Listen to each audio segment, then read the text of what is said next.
It's Saturday, and welcome to another episode of PO Cubed, your chronological guide to Nintendo's handheld consoles. My name's DD Ash, and this week we're playing HAL Wrestling, Boulder Dash, Disney's DuckTales, Lunar Lander, and Side Pocket. Let's start the show.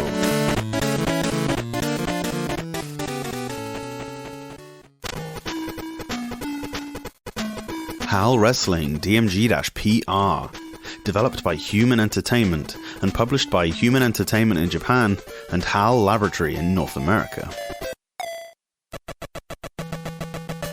As a huge professional wrestling fan in the mid to late 90s, I remember being consistently disappointed at the lack of a quality video game devoted to the steroid-infused stunt show. It should go without saying that, as far as I can recall, every single one of the Game Boy ones suck, even more than the norm of the time. With so many moves, it's hard to program such a thing with just a D-pad and 2 buttons. The first one I remember even being playable was the SmackDown titles on the PS1, or their cousins on the N64. But committed as I am to review all these games, sometimes you have to play a few Al Snows to really appreciate the Stone Cold Steve Austins. You can choose from 8 varied wrestlers, from Japanese and Mexican luchador types to masked beasts, one of whom really resembles Big Van Vader, and a guy called Joker who is a dead ringer for later 90s Sting. This foresight might be interpreted as highlighting the generic nature of wrestling memes back then. The character select screen promises a nice variation in the combatants available. Sadly, in the ring, it can sometimes be hard to differentiate. I found myself resorting to picking the big fat guy so that at least I could tell which wrestler I was controlling. Each character does have their own moveset, but for the most part it doesn't really matter. HAL Wrestling is one big button masher from bell to bell. The A button pins a downed opponent. If that happens to be you, mash B to get up. You can climb turnbuckles and leave the ring, but running is not possible. You can Irish whip the other guy, but your own character walks everywhere. There are a grand total of 2 match stipulations, which is more than you often got back then. You can fight a 1-on-1 singles match, both 1 or 2 players with the link cable, or a 4-on-4 elimination match. Countouts are a thing, but it's not the traditional 10 count that stands in every Western promotion that I've ever watched. Wrestlers get a count of 20 on the outside before getting counted out, as is more common in Japanese companies. You get a 5 count on the turnbuckles as well. There are a couple of methods to win, which is pretty ambitious. It's possible to win by submission as well as pinfall. All matches are best of 3 falls, which is unusual in itself, and have a 10-minute time limit. The controls are where this game struggles, but that's almost always the case with 8-bit wrestling games. Think how many there are on the NES, and without exception they're all kind of limited by the controls. Here there are certain combinations of buttons to press, but largely you need to be grappling to initiate them, and it's hit and miss whether a grapple will be successful. Most of the time it feels like you're just mashing A and B. Also, it took me a good while to realise that the start button is used to pull off some of the moves, especially some of the mat-based submissions. The presentation isn't the best, with some pretty daft music and no fighting sounds. I can see what the intention was, but the execution proved too complex due to the limited nature of the button mappings. It's got an element of fun though. The characters' bios are mad enough to be actual wrestlers. My personal favourite is the Canadian beardy freak called Death Monster, whose finishing move is simply taking a bite out of his opponent. This was 25 years before Broken Matt Hardy did it. See? Foresight.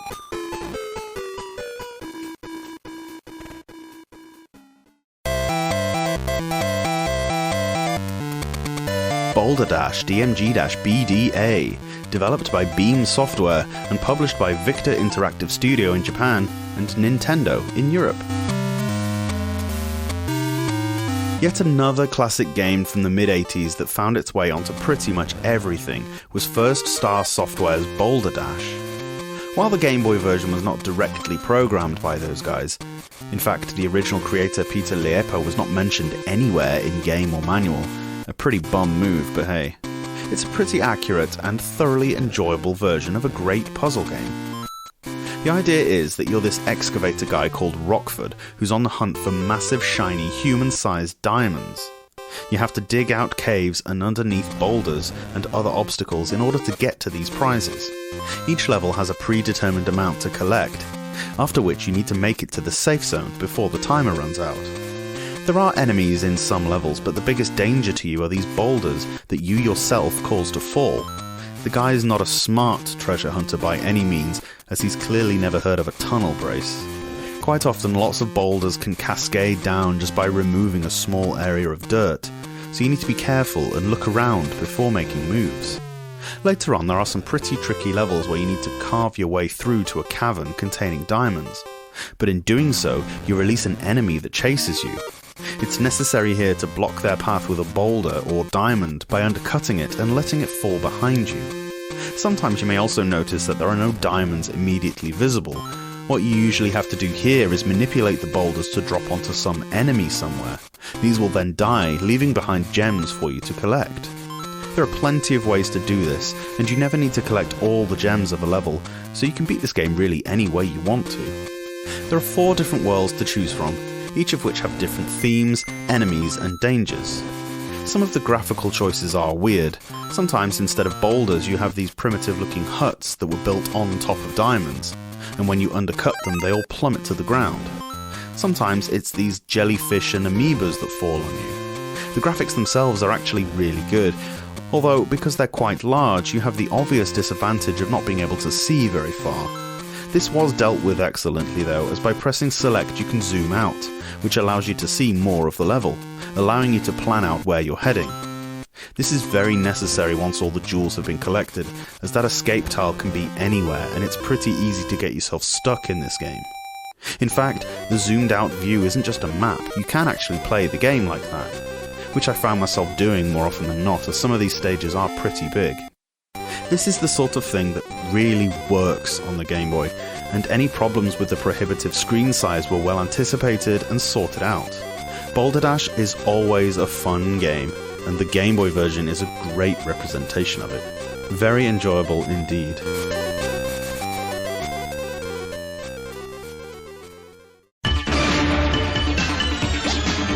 We invited an expert team to our laboratory to give us their opinions of Disney's DuckTales video game from Capcom. Yes! Awesome! You'll have exciting adventures helping Scrooge McDuck escape danger and become the richest duck in the world. Cool. Totally hot. Way radical, man! Excellent! Join the DuckTales gang in Disney's DuckTales for Nintendo by Capcom. Also, look for Mickey Mousecapade. It's a quacker! Oh!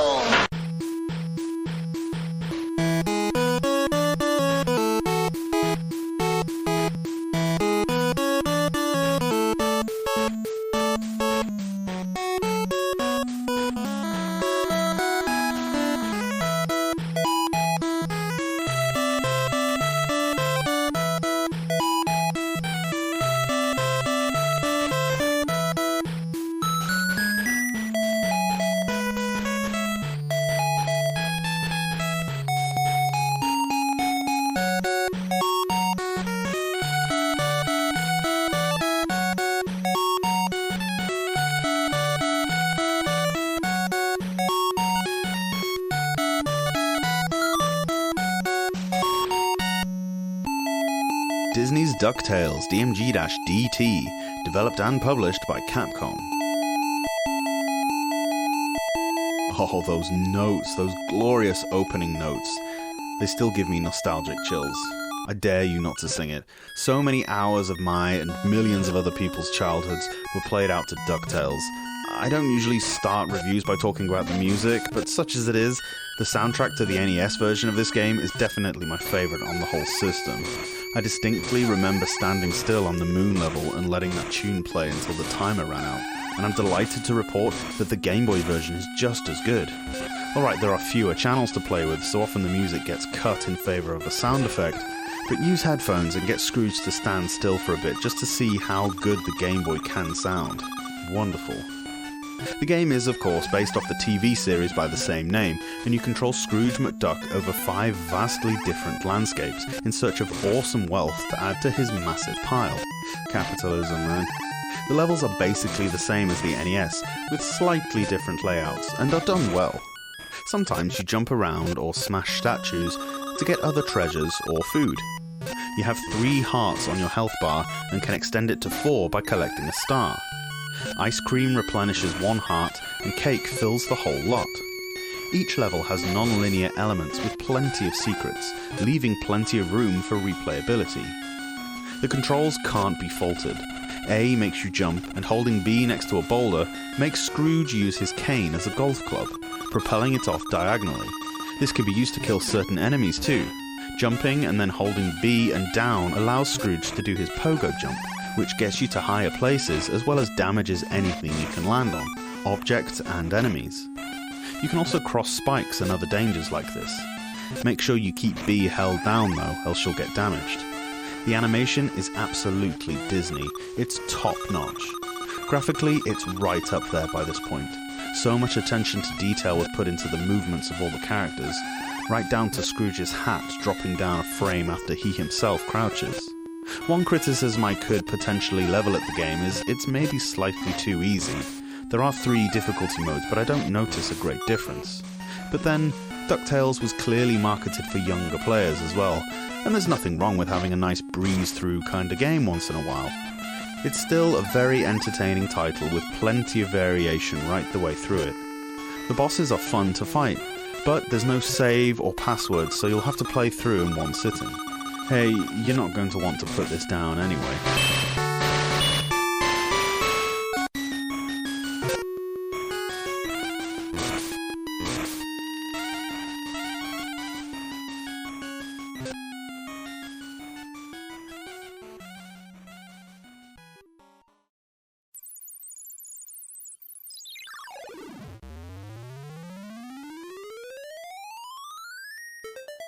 Lunar Lander DMG-LLA, developed and published by Pack-In Video. Become a NASA astronaut without having to lose any weight, go to pilot school, or ride that spinny thing that makes me puke all over myself. Essentially, in Lunar Lander, the mission is to drive to the moon, pick up some space rocks, then come home again. The game comes in several parts. You first pilot what looks like the Discovery space shuttle in a frankly bizarre launch sequence. There's the famous T- countdown sequence where a bunch of stuff happens and you wonder whether you're supposed to be doing something. Don't worry, you're not. Once the ship is airborne, you need to keep it on the correct course, up, so that you can break gravity's pull before running out of fuel. You need to press a cardinal direction when indicated, or else, I don't know, sky dust gets in the way, I guess, leaving your ship way slower than it should be. Placing it just so in that vast open sky is okay, but anywhere else, I'm no astrophysicist, but surely with 400,000 pounds of thrust behind it, going through a cloud or hitting a bird can't make that much difference. I almost put the game down at this point because it's so convoluted and unnecessary. This is one of those game mechanics that not only adds nothing, but it also actively takes away from your enjoyment. Anyway, once you get into space, you can relax a bit, as the stupid part is over. In each mission there are various phases corresponding to a particular landing site. This might be a crater, a bay, you get the picture. During the only part of the game resembling the arcade version of Lunar Lander, drop your landing module into the particular site, getting bonus points for choosing a more difficult spot, while also avoiding asteroids and crashing into the landscape. Take care as well not to set your craft down too quickly or it'll explode. You get a fuel limit to control the thrusters, but it's much more generous this time. Once successfully landed, you're finally into the main chunk of the game. It's a bit of a tedious affair, but essentially you're traipsing about the surface of the moon waiting for your alarm to start going off. The higher the pitch of this alarm, the closer you are to the space rocks you're looking for. When it's so high as to be almost inaudible, press A or B to dig in the ground. Find 5 pieces before your air runs out, while also avoiding the Wall-E looking aliens that are waltzing around the place. Then return to your lunar module. Repeat this process for each of the landing sites. Each mission has 8 phases, and there are 4 missions. This adds up to a good 2 hours of the exact same thing, over and over again. Thankfully, you only have to do that ridiculous launch sequence once. If you manage to get through the whole thing, Firstly, what are you doing with your life? But you get the message you have courageously challenged this severe mission and completed the whole course. You have made a great contribution to space development. This achievement will be recorded eternally in the history of mankind. All the human race will show gratitude to your great success. Nah, you'll just be made fun of on The Simpsons, and millions of people will profess that you didn't actually do it, instead having filmed the whole thing on a movie set in Hollywood.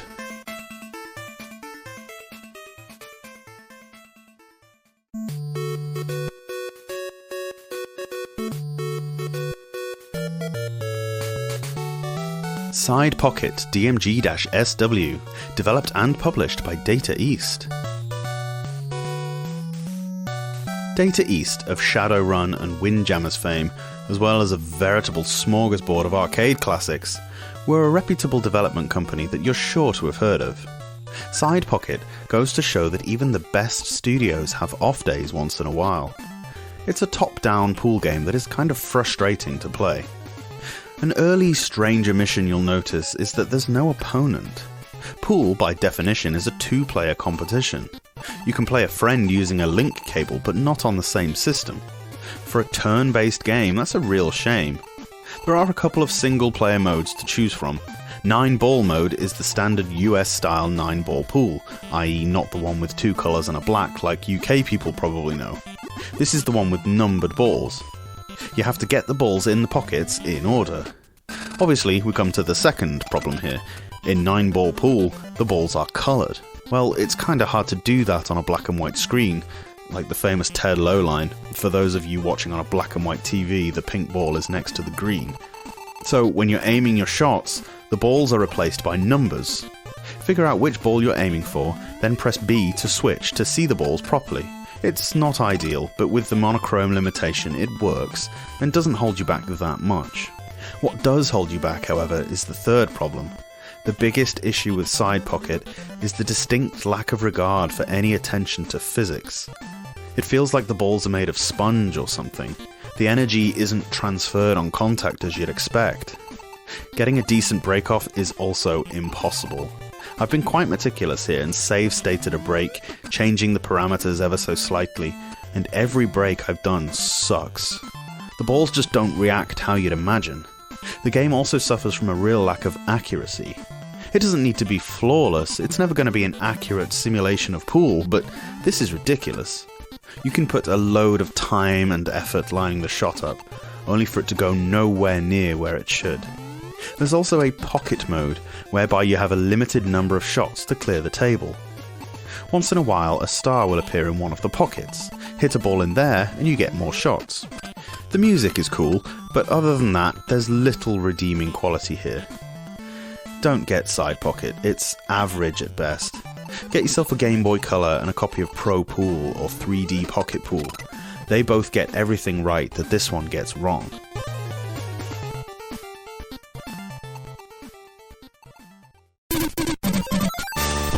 Thanks for listening to the Portable Power Podcast. If you want to support the show, the best way to do so is on Patreon at patreon.com/portablepowerpodcast. Or subscribe on the YouTubes. We have daily uploads Monday to Friday, where you can watch me suck at the games as I talk about them. You can tweet me at POCubed or on any of the other socials you might expect. Thanks again and have a great weekend.